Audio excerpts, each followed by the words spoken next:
Welcome back. I'm Stacy Bellward, the host of the Connected Families podcast. Welcome to our community. We are people committed to pursuing God's grace and truth for ourselves and then daily working to pass that grace and truth on to our children. I'm so glad that you're here today. Well, I have a question. Have you ever lamented to maybe your own parent or a friend saying, my child will not listen to me, or how can I get my child to listen? Well, I think we've all been there a time or two, and really probably, honestly, maybe even a few more times than a time or two, right, everybody? Well, I have two guests with me here today. I'm going to be talking to Chad Hangay. He is a parent coach trainer here at Connected Families, running that program. Chad's also on the Connected Families leadership team, and also Lydia Rex, who's a Connected Families parent coach. And we're going to be talking about that question of when kids don't listen. They have worked with hundreds of parents and from many countries, so I can't wait to get their input. Together, we're going to get under the surface and, as always, get very practical. Chad and Lydia are going to teach you a favorite concept from our discipline that connects with your child's heart online course. The concept is slow, low, and listen. Our community loves that phrase so much that we put it on a sticker that's for sale on our website. Don't go all rushing over there, although, sure, go ahead. I even heard that there was a dad who wrote slow, low, and listen on his arm, and I'm sure we'll talk about that later in the show. It's funny. All right. Well, Lydia, welcome to the show. Hey, Stacy. Excited to be here today. And hi, Chad. Welcome again. Hey, Stacy. Yeah, glad to be here. Good to see you too, Lydia. Yeah, we've done many shows together, the three of us individually over the years. So it's great to be here again today. Now, I know that you coach many, many parents, and I know that many parents probably have come to you with, my child won't listen, because that's often the reason that parents come to Connected Families. They're trying to solve a problem. But I wonder if we could just start today with a role play. Like, let's just play out what's going on in people's homes when they're asking this question. What do you think? Sure. Yeah, let's do it. We're kind of known for our role plays. I know both you, Lydia and Chad, are, boom, you're on it. So Lydia, why don't you set it up for us and we'll just jump right in. Okay. So I'll be the parent. Chad's my kid who is just engrossed in play at a friend's house, and it's time to go. That's how we're going to play this out. And how old am I? I don't know. Maybe 8, 9, something like let's that? Go. That Okay. sounds good. All right. Okay. Chad, it's time to go. Let's go, bud. Chad. Hey, What? do you hear me? Hey, I said it's time to go. Time to go. What? No, I'm not done yet. I'm not done yet. Listen, I already got your sister in the car. We're waiting. We're all waiting for you. I am not going. Chad, I cannot do this with you right now, okay? It's time. We got to go. Put your stuff down. Listen. Chad, you get in the car by the time I count to 5, or there is going to be no movie tonight. No movie. Really, we could go on like this for a while. Yes. And I think maybe I would have gotten sometimes in the wave has gotten a little bit louder or larger or let's go. And like I can just the anxiety rising in the parent, right? Because everyone's watching. Yes, I know. Everybody's watching. My child is not listening. He is blatantly disrespecting me here. Yeah. And that's where there's so much going on inside of all of that. And we're going to unpack that. And we're going to unpack how the parent was feeling and maybe what else could be going on underneath the surface. And we're going to get to both of you teaching slow, low, and listen. That's going to be coming out in the show. So I can't wait for that. But let's just start with scripture because we love doing that. So Lydia, you had some great thoughts around that. Well, actually, when Chad and I were talking about this topic, and we're talking about, there's some good scripture about when God's children didn't listen right away. We concluded, much of the Bible is actually God's children not obeying. So, right. Commonly in scripture, all throughout scripture, and not just kids, adults, God's children, his chosen people, delaying to obey or disobeying. It was harder to find examples of people who actually just did what they were supposed to do right away.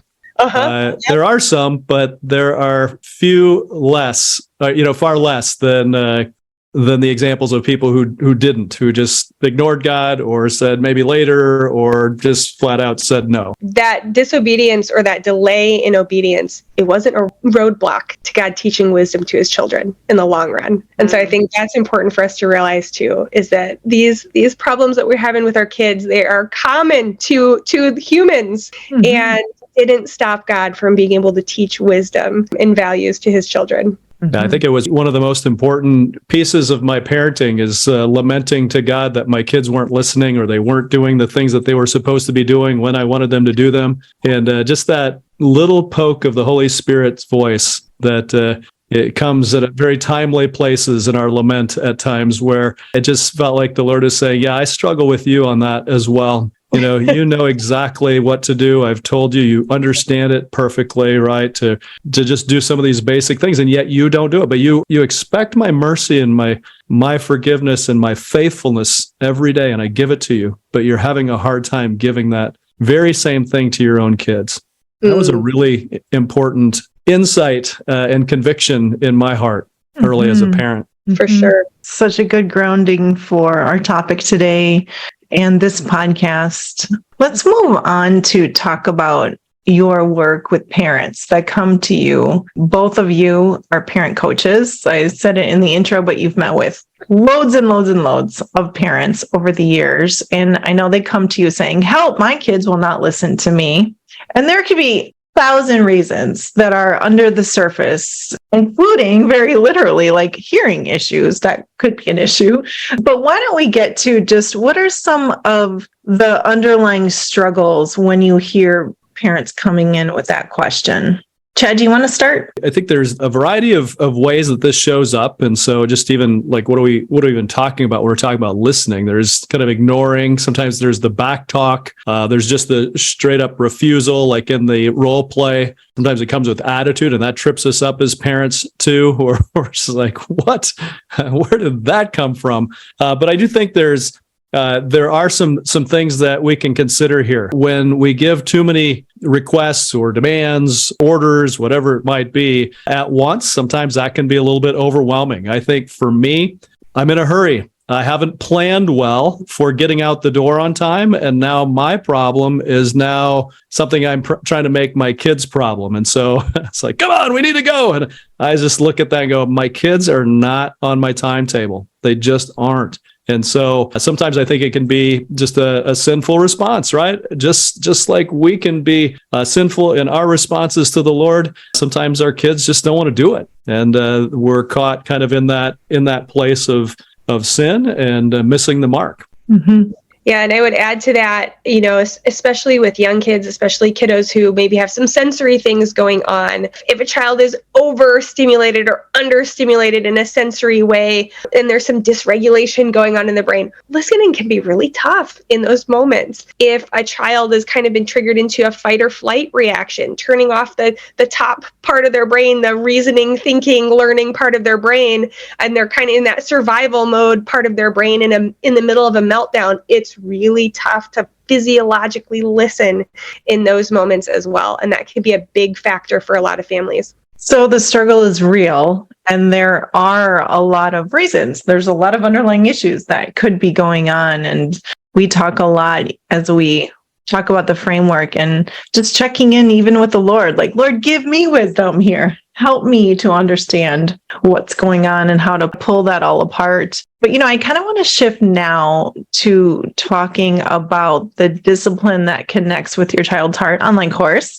So we're going to just pull information out of that course. This month is the month that we've opened up the course, and people can register. There's only one time a year that we open up the course to the community and support version. And there's all kinds of new things that we're offering this year as we're launching that. So please tap through to show notes. The heart of this question that we're dealing with right now is really the reason that Jim and Lynn Jackson, our co-founders, wrote the course Discipline That Connects. There is a disconnect between parents' good intentions and what their kids are understanding and believing, and therefore the way that they're behaving. And so pulling that apart is just very, very important groundwork. And so I'd love to just unpack that a little bit right now. So let me ask you, Lydia, have you had parents come to you for coaching with bad intentions? I'm setting you up. I have never had a parent come in with anything less than good goals for their kids. Maybe those goals are, I want my child to become a successful adult. I want my child to, be cooperative. I want my child to be respectful. These are good goals. Across the board, this is what we see with parents that come in for coaching.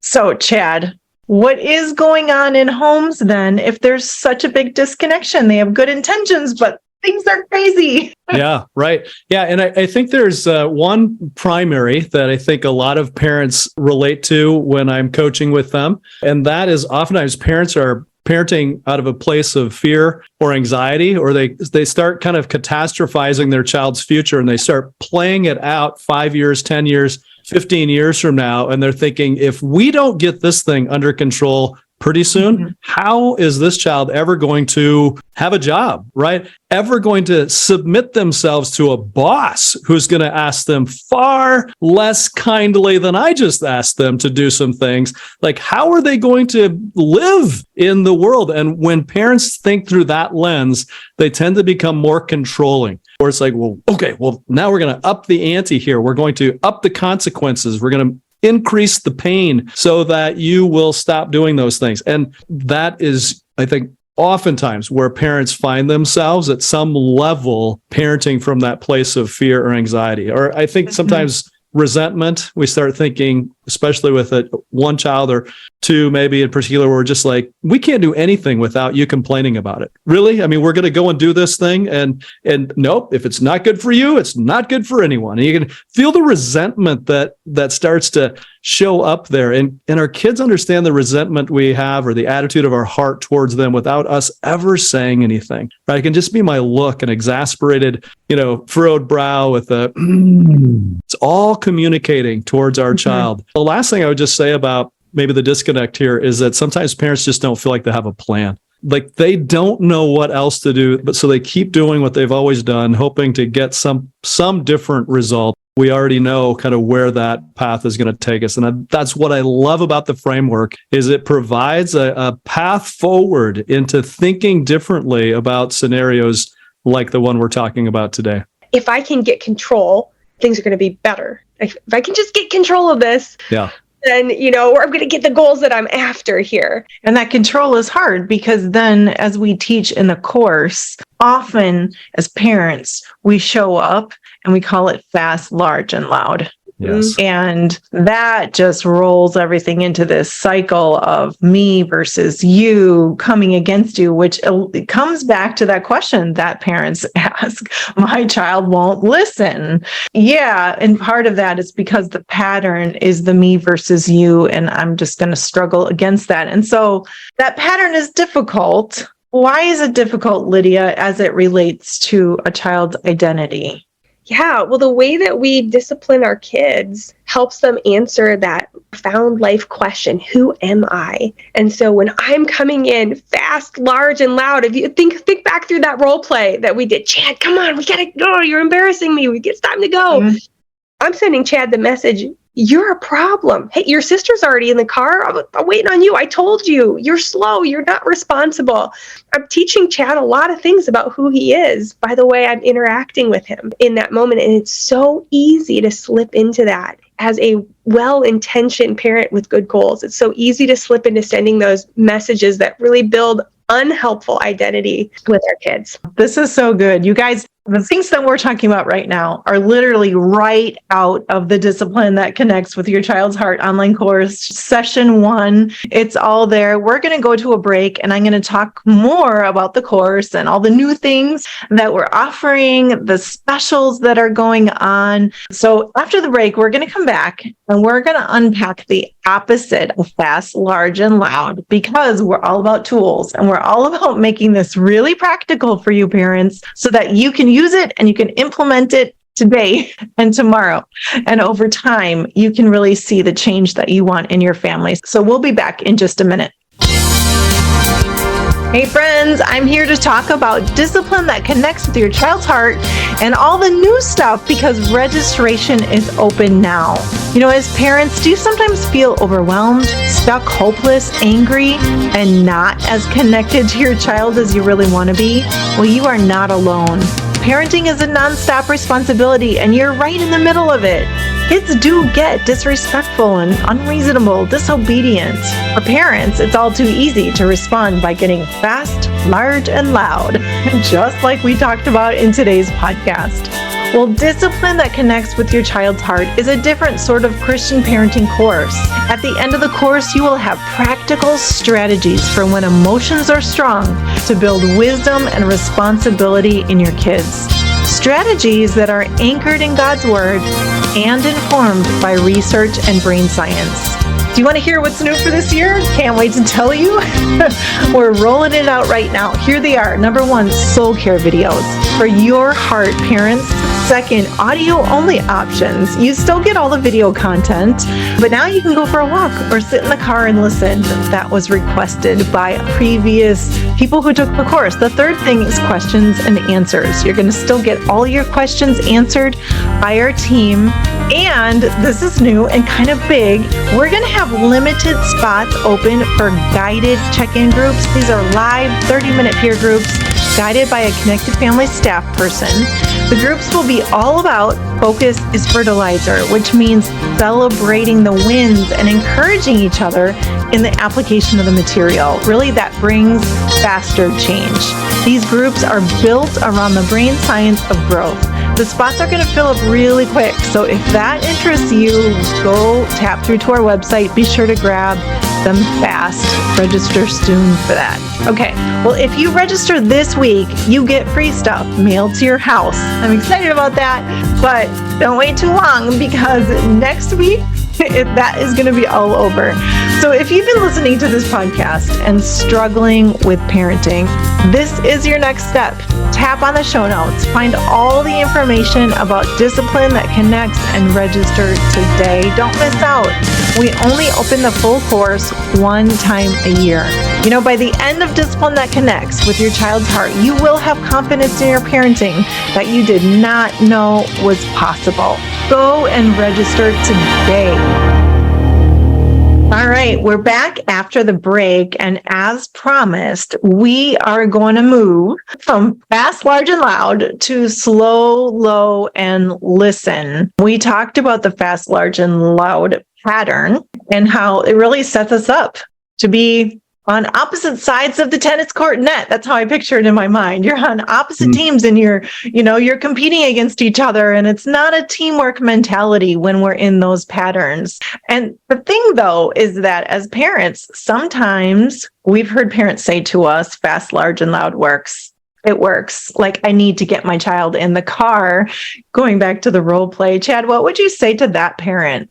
Yeah, fast, large, and loud can appear to work because it kind of creates that fear response maybe in our kids. They're afraid of losing something. But I also, as a dad of 3 girls, at one point recognized that my angry or my fast, large, and loud response to my kids was actually teaching them to submit to angry power, right? Like here's this man coming to you, trying to, he's standing over you, angry. You better do what he says. And I actually wanted my kids to be repulsed by that, to be like, oh, are you kidding me? And so I think there's a cost that is worth paying attention to here, to getting that short-term work, quote unquote, work versus the long-term view of building wisdom and guiding healthy interaction and relationship with our kids. I would just say there's a little bit of a cost. If that's the tool that you're going to use over time, then there's a bit of a cost there too.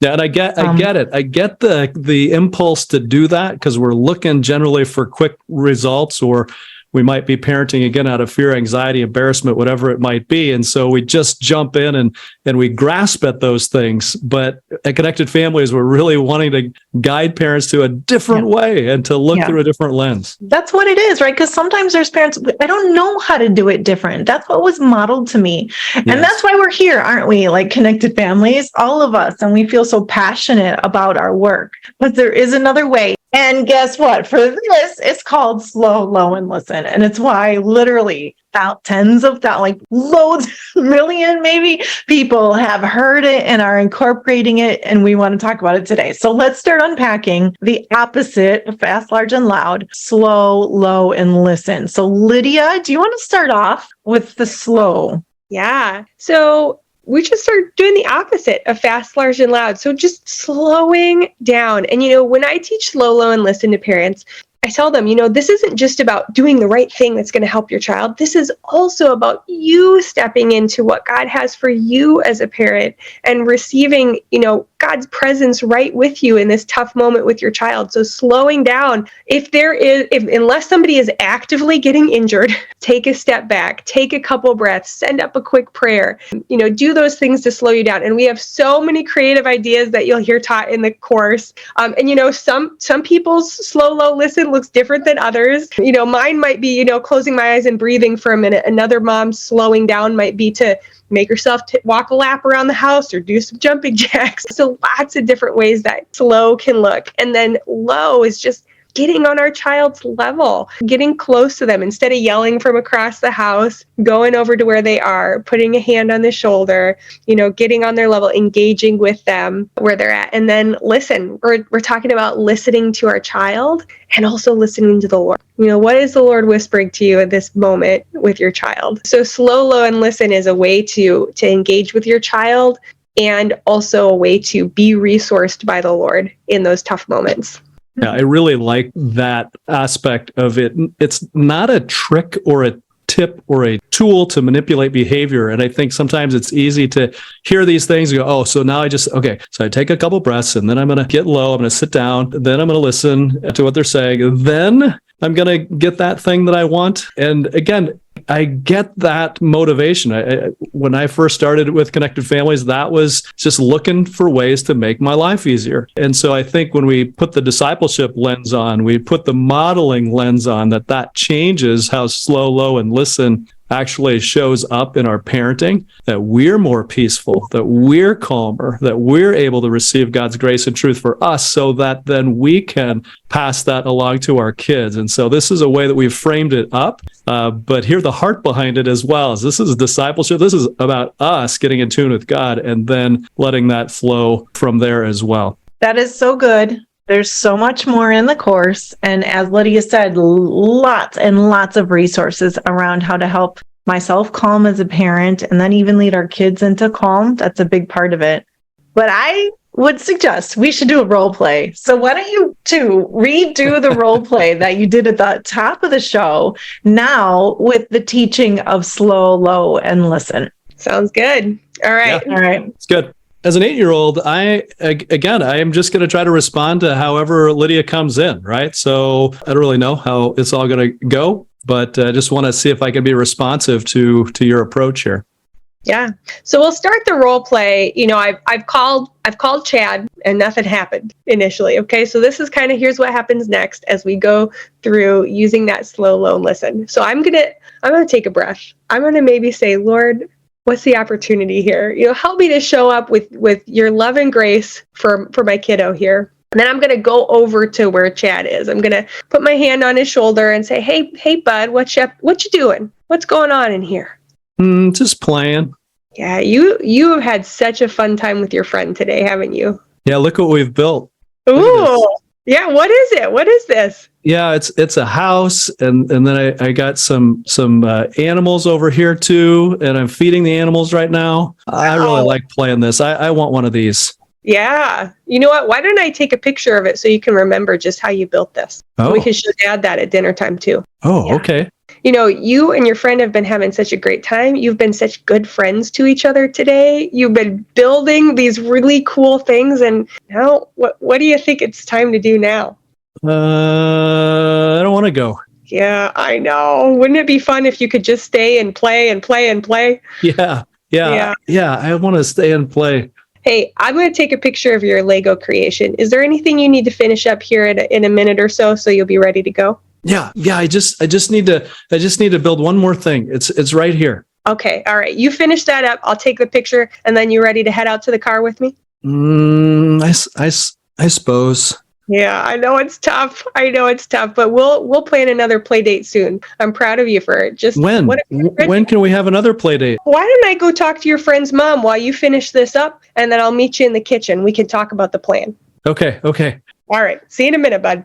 Wow, that went so different. So different. I mean, first off, I can just hear the peace in you, Lydia, as the parent. So let's unpack a few of the other things that come out of slow, low, and listen for parents. What should they notice about how that role play went different? You know, what I was realizing even while I was doing this role play is that gave me an opportunity to enjoy my child a little bit more. You know, I was taking just that extra couple moments to appreciate my kiddo, the things he's good at, the fun he's been having with his friend, and to really go in with kind of some affirmation there as well. And that it felt so much better for me as the parent than coming in like the drill sergeant, get out the door, we got to go now. It took a couple extra minutes. Kind of felt like it was worth it. I felt really heard and honored at the fact that there was going to be a picture that we were going to show Dad, the appreciation for what I was building here, acknowledgement of some things. So it didn't feel tense or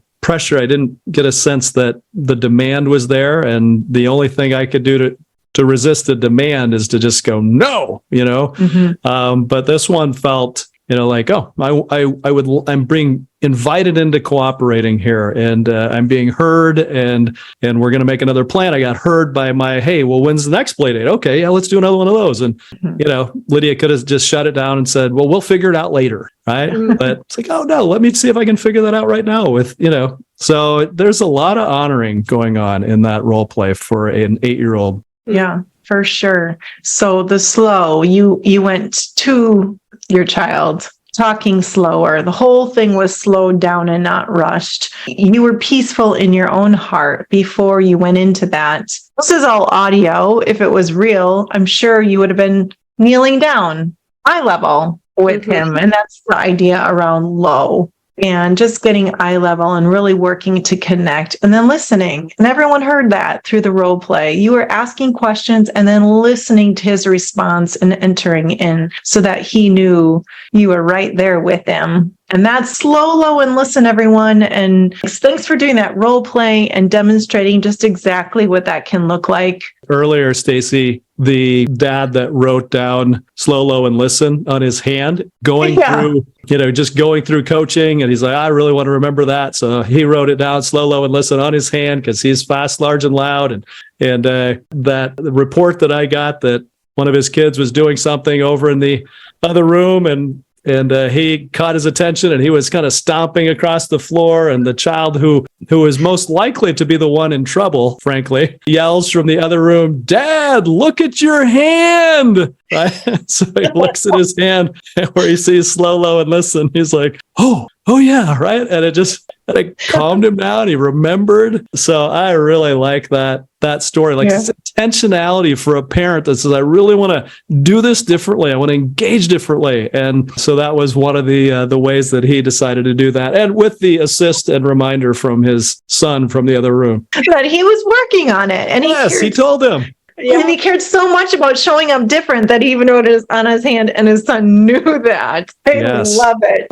This is a different dynamic between parent and child, I think, where you've got a parent who is this compassionate team lead, and the child is a teammate, versus sometimes a parent feels like the dictator, the enforcer, and the child is the squirrely little one that we're trying to corral. Spirited little ones that she had and cried through most of our first and second session. And I will never forget her showing up for her third session. And she said, I feel like my kids are my teammates. And it feels so great. It's so different. Instead of my adversaries, they feel like my teammates. And that shift happened as she was coming in with this slow, low, and listen, these different ways of showing up as a parent that really grew her influence with her kids. As we wrap up our podcast today, what encouragement would you leave parents with? And maybe Lydia, you could start. I just want to read a verse from 1 Corinthians 10 that says, "No temptation has overtaken you except what is common to mankind." Okay, we talked about this a little bit already. This issue of obedience, listening, this is something that humans have been struggling with since the dawn of time. This is a common struggle. And the verse goes on to say, "And God is faithful. He will not let you be tempted beyond what you can bear. But when you are tempted, he will also provide a way out so that you can endure it." And I hope that you are kind of hearing in that slow, low listen, and that coming alongside of our child with empathy for their experience and wanting to honor them. We're really paving the way for them to step into that cooperation with us, for them to grow in their listening. So I think that's a powerful perspective there, is recognizing how God deals with us and how we can then pass that on to our kids in this area of listening. I would say one encouragement that I want parents to walk away with is to recognize that there's going to be moments where we're struggling, and to lead with grace into those situations. There's also this opportunity to practice the kinds of things we'd like to see outside of game time. And a lot of times parents try to teach new skills in the middle of the game. I think teaching skills during a family meeting or at a practice time where it's like, hey, remember we had a little bit of a hard time leaving that friend's house, didn't we? And you struggled, and I didn't say some nice things, and it didn't go very well. Could we practice that over here? Right. So it's actually practicing those skills, paying attention to when they are listening, affirming that. We talk about at Connected Families that focus is fertilizer. The thing we want to see more of is something we should pay more attention to and give some more affirmation around. So I think those are just the practical skill building pieces. We can say all that we want is, we need to stop this, or he needs to come more readily when I call, or whatever. But are we teaching the skills? And there are skills, and our kids learn through fun and play. Practicing a skill at the park the other day with one of my kids, and the skill was coming when it was time to leave the park. And so I would call him and have him run over. We'd hug, we'd high five. And, okay, go back and play. We'll practice some more in a minute. And we practice things like that. And it's fun. It brings the connection. And it's amazing how much you can build those skills outside of moments of struggle. And then you have a chance to practice slow, low, and listen with them too. What it feels like to be slow, low, and listening.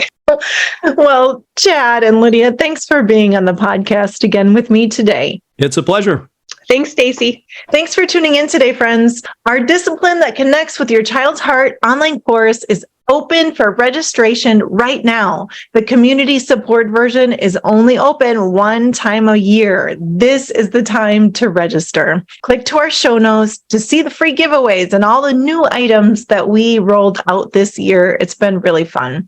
Well, we are a listener-supported organization. Over 55,000 parents like you listen to this podcast every month. Individual donations make the work to equip and encourage families possible. For more information about Connected Families, follow us on Instagram or Facebook, or go to connectedfamilies.org. I will see you next time.